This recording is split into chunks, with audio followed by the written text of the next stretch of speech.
Peace, peace. What's good, everybody? Peace and blessing, love and light to you all. Peace and blessing, love and light. Welcome, welcome. It's been a little while since I've been on here live. Wait a couple minutes to see who else joins. Peace and blessings to you all. Okay, set the live video, Chris. Peace, everybody. So today I want to talk a little bit about public safety. It's gonna be kind of brief. Oh, y'all can't hear me? The sound's not working. Somebody said there's no sound. Can you hear me? Peace, Richard. What's good? What's good? Thanks for the shout out with the Tourette's. I just saw somebody shout that out. Richard Lane, peace. Somebody just let me know if y'all can hear me, please, so I can keep going. Yeah, we hear you. Cool. Hold on. This thing is sliding out of place right now, so give me a second. See if I can make this thing work. Cool. Thank you. I just want to take a couple minutes to talk about public safety. There's a real big thing going on. And I got called out by a council member. His name is Robert Holden. So I'm hoping people who support Holden are on here. Y'all can come on and ask me all kind of questions you want. And it's only going to be a few minutes. It's not going to be as long as I want. Maybe we can do that another time. But it's important that we talk about public safety, because people like Councilmember Holden, who's basically a Republican. He's listed as a Democrat, but he's a Republican. And the Republicans and the conservatives. In fact, let me just say this. Most elected officials, unfortunately, when they're running in big races, what they want to do is they want to get your emotions to override your intelligence and ability to critically think. And everybody does it.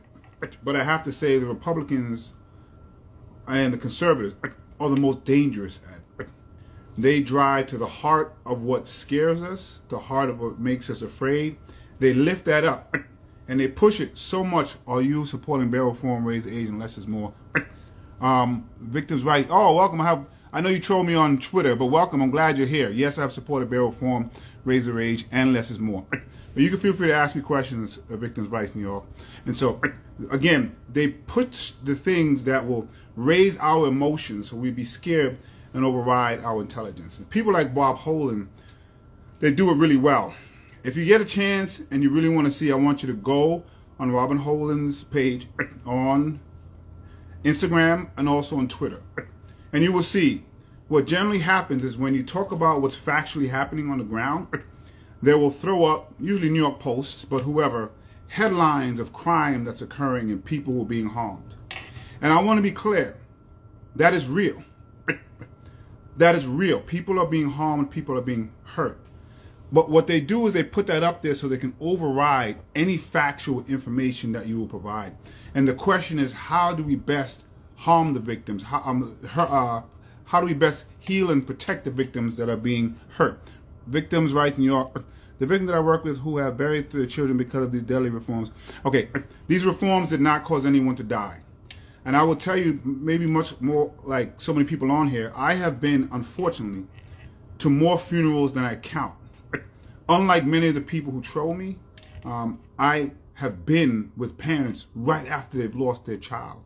I've been to funerals, so much so that it begins to affect you as well. And thankfully, I have my own mental health. I can't imagine what these parents are going through. But the reason I do that is so I don't forget.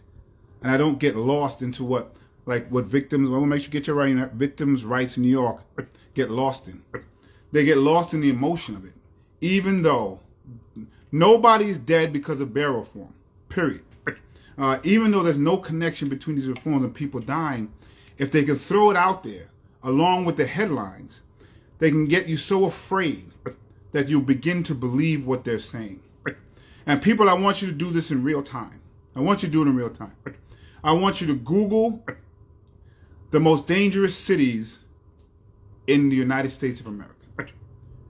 New York City will not be on any of them. They won't be on the big city list. They won't be on the small city list. It's important to point this out. I want you to put out the most dangerous states in the country. Google it while we talk. New York City, New York State won't be on the top dangerous list of people of states were dangerous. In fact, and you can do your own research, and please do it so that people won't lie to you. The most dangerous states in the country are led by Republicans. They're Republican governors or Republican state houses that have never changed their bail, that in fact have made bail worse, have made more conservative choices with their laws. Unlike, so when you're comparing New York and they want to talk about progressives and Democrats, the Republican states are more dangerous. Ron DeSantis' state of Florida, by the crime index, is more dangerous than New York. It just is. Don't take my word for it. I want you to really Google it in real time and take a look. I pulled up a Forbes magazine. This is Forbes. This just came out. Let's see when this was. This is in January. But one of the quotes was fascinating to me. The biggest surprise in this report, the lack of big cities on the list of dangerous places. The surprises are that from everything you might hear about larger cities on the coast being quite dangerous. Cities like New York and Boston are not as dangerous as their reputations make you think. And the reputations are set by people like who's on here right now, Victims' Rights New York, who of course put another New York Post, right? Another New York Post. And people like Bob Holden. This New York Post headlines, Buffalo mother blames Kathy Hochul bail reforms for daughter's murder. I want to tell you this. If you have just lost your daughter, in my mind, you can say whatever you want. You are in so much pain. You can say whatever you want. But there should be people like me and hopefully like Victims' Rights New York and hopefully like Bob Holden who are a step away from the pain that won't abuse that pain and push a mother in front of reporters to say things that aren't true. That's our job. And we then fail her again by pushing out something blaming on bail reform as for her daughter's death when it has nothing to do with it. And again, the states that have never changed bail, and whose bail is actually worse than New York and has been, are more dangerous. And it's important to be able to talk about both of these things at one time, because what Bob Holden and folks try to say is, oh, you're a crime denier. No, they are actually reality deniers. It is right and okay to talk about the real life deaths of this woman's daughter that Victims' Rights in New York just brought up. The deaths that we see on the news, that we see in the papers, they are real. And we are not doing a good job, in my opinion, in pushing the envelope and preventing these crimes in the first place. And we have to do more than that. And also, people have a right to feel safe. And people don't feel safe in New York City right now, and that is a true statement. Part of that is because of people like Victims' Rights New York, people like Bob Holden, people like elected officials, including Democrats. I'm not going to call them out now. Maybe I'll call them on another one. Who, it's actually funny to see some of the Democrats who created this hysteria now trying to pull it back and having trouble, even though created it. Some of our leaders, that's another conversation. But people like that who want to create the narrative that doesn't exist. Again, Google everything I'm saying in real time. Do your own research. Most dangerous cities, most dangerous states, Republican-led states. And sometimes you have cities in those states that, and what this was funny, what Bob Holden did, he put out the most dangerous cities, and some of them were Democratic-led, but they were in Republican states. And those Republican states have very harsh bail laws. They have very harsh criminal laws. So you have a city in a state that already has those laws, and they're still dealing with crime. And I put out I gave him another map that showed you where the most dangerous states actually are. What he did was put some more post articles like Victims' Rights New York does. Yonkers Times, reform blame for Yonkers double murder. What folks will do is they will put up media hits of very horrendous crimes because their data and the facts do not bear them to be correct. So when they don't have the facts, like Victims' Rights New York or Bob Holden, and they don't have the data, they will just put up headline after headline to try to scare you so you don't think about, well, what's factually going on. And what's important, why it's important to talk about what's factually going on, is so that we don't make mistakes in actually addressing the issue. The arsonist was released and two people. So Victims' Right, what they do, the arsonist was released and two women were murdered. So they kind of point out things in individual cases to try to think they blow you away.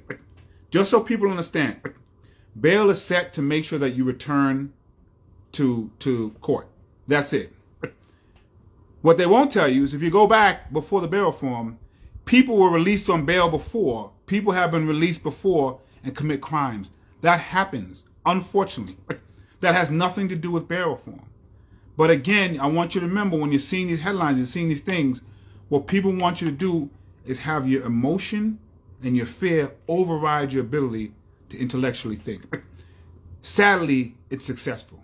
Most of the horrendous things we read about in history, it's because leaders were able to get people so afraid and so hysterical that they override their intelligence, their ability to think.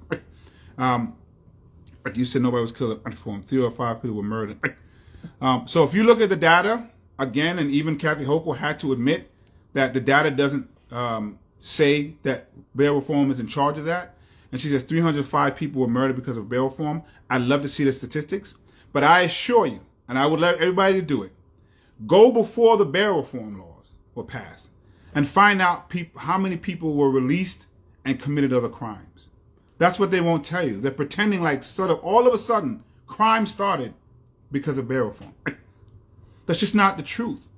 Bail reform must be revised or revoked of criminals or repeat offenders. Again, Gorilla Heart, does it matter what's happening in other states? Because what we're saying is we should mimic other states that have worse and more violent crime than us. And what it is because people have instilled in people's heads so much bail reform, bail reform, bail reform. They really think if we get rid of bail reform, somehow the bail reform would cause crime to plummet. Manhattan Institute article report analyzes the effects of New York's 2019 bail reform. First of all, Manhattan Institute is a conservative publication. So they give a conservative point of view. The state itself put out its own numbers. And Kathy Hochul was one of the biggest ones shouting about we have to change bail reform. The state's own numbers said that it wasn't true. And she said she was responding not to data and information, but to headlines. Headlines like the ones Victims' Rights New York are putting out.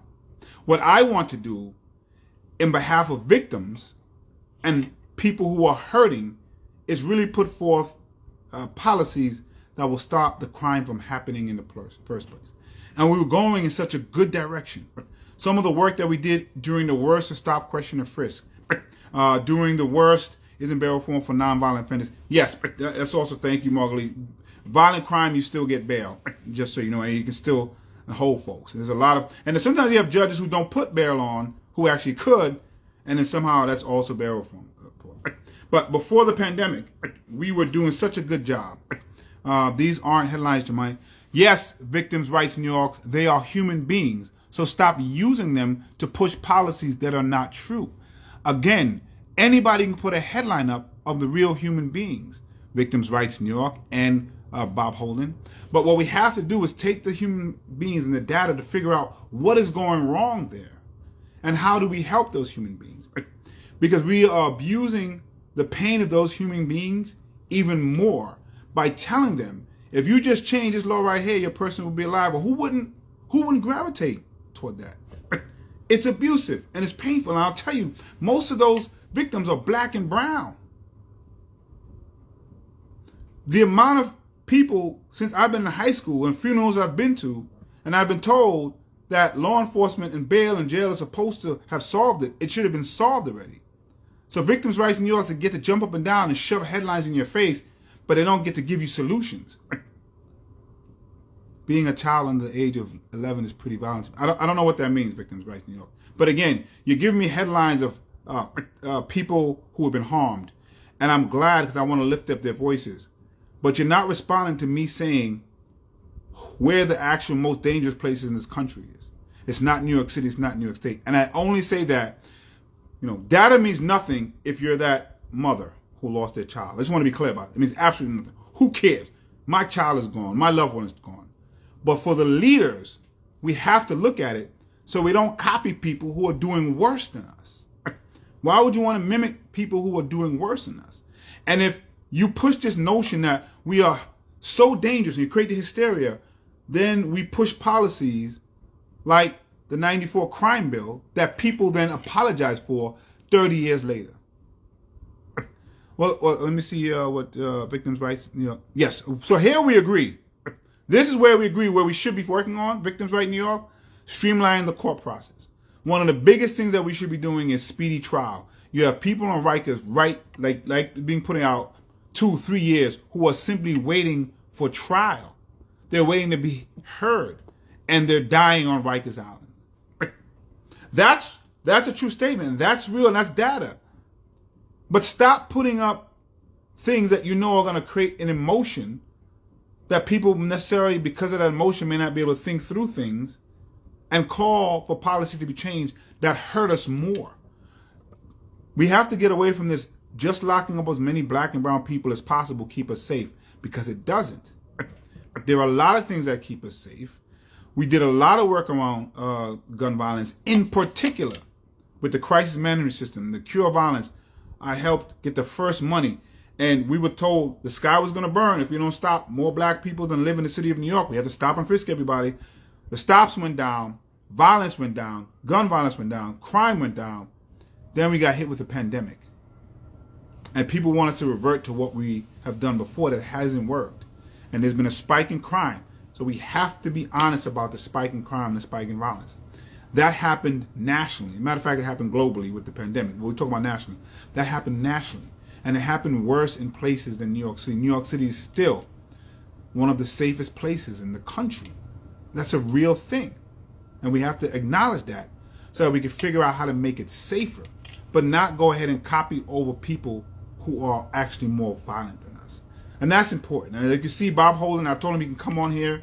We can have a conversation. We can talk about this. I'll put him on live so he can talk. And he chickened out. Probably because the use of emotion to override intelligence doesn't work if you're able to have a long conversation with somebody. It only works if you're able to put up a tweet and get people's emotions riled up. Because people, I want my family to be safe. I want my 15, who's about to turn 15 on Monday, going to train every day, and we're concerned and thinking about it, and my family rides mass transit. We're concerned about these things. But you can't make the emotion override our intelligence. Where is your call for an audit of the nonprofits making millions while homeless and mentally ill feel safe? I am happy to audit people who are supposed to be interacting with our homeless population and they're not. So I agree with that. But again, you're talking about data. You're talking about how do we fix this. That's different than saying laws that did not cause people to die or causing people to die. That is unfair to people who are hurting and people who are reeling because they've lost loved ones. We need to honor them by really trying to find solutions, which we have. And I'm going to talk about that at another time. I just want to jump on here to see if Bob would actually have the courage to come and have a conversation. You know, I'm hoping, and I think it's happening soon, the mayor's putting out a report. I've been pushing for it for over a year. We should have had this out, but hopefully we can get it out on really going on a molecular level of how we can continue to help people deal with their gun violence. We've put out a number of reports ourselves to how we can do that. Hold on. We probably agree on more than you think, and yes, they actually did. I work with people hurting. There's no doubt in my mind that we agree with them more than we think. And if we really want to help victims, we should talk about what we have in common, but we should also, again, not use victims' emotions and their pains to steer them down the wrong path. And again, law enforcement has a role to play, our court system has a role to play, and I don't want to confuse things. Everybody needs to get justice. I want to make sure people are held accountable. But I want to be clear, even in that accountability, just because you arrest someone and put them in jail won't prevent someone else from shooting. And I always want to focus on how do I stop the next person from shooting. And a great point in that is, a great example of that is, you have these big takedowns in communities. And people are hurting and they want assistance. So you do this takedown. And you got to come back 2-3 years later because you did nothing else in that community. So you didn't stop other people from taking up and filling their spot to cause the violence. And the root causes of violence, everybody's aware. We are at a point in time right now where most people understand that law enforcement is a holistic approach. Most people understand it in a way that they haven't when I first started working on this stuff 13 years ago as a council member, even before that as an organizer. And we are squandering that.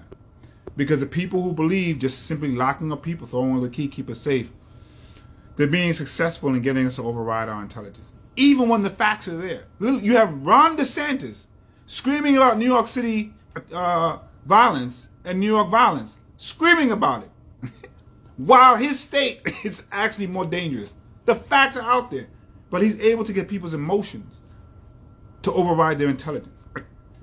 It's crazy.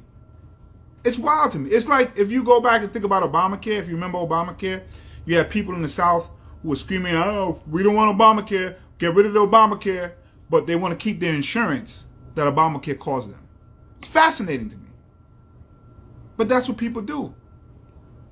What rehabilitation programs have you put in jails? One, I don't have the power to put rehabilitation programs in jails. Two, I support putting those in jails. Some people don't because they don't want money spent on quote-unquote criminals, unfortunately. Three, they just cut some of the programs out of Rikers Island. This is the May, unfortunately, in the last budget. So they're going in the wrong direction, which is another conversation. So I'm going to see if there's any questions here. The Trump supporter, Victims' Right is a Trump supporter, which is contradictory because Trump, that's a whole other thing. People's emotions overriding their intelligence. Donald Trump can do absolutely nothing wrong. There's no facts in the world that some Trump supporters will believe is true about Donald Trump. That's the danger zone that we're in right now. Facts just are not allowed in some people's space in their mind. We got people still denying climate change, even as we're now having the hottest temperatures on record. You have people not understanding the difference between temperature, weather, and climate. So there's a lot of stuff going on. But I wanted to give Bob Holden an opportunity to come on and have this conversation face to face, because on Twitter, it's not helpful always. And I really want people not to get shot and to be killed. Victims' Rights New York says she's not a Trump supporter. And I think it's important that we can do that. So maybe I'll invite him again. But as y'all look through this and do your own research and follow up on everything that I'm saying, because it's important to know where New York City and where New York State. But Jemai, did you go online today to respond to these fools' BS? Stop giving her energy. It wasn't to respond to Victims' Rights New York. It was, what's up, Elvin? It was to respond to Bob Holden, who's been baiting me. And I took the bait a little bit on Twitter and on Instagram. So I said, again, every time I would respond to Bob Holden with facts, he would do what Victims' Rights New York was doing early on. They throw up a headline of a really bad crime. And I don't want to ignore that bad crime because it had real people behind it and real people who were harmed. They deserve justice. They deserve a response.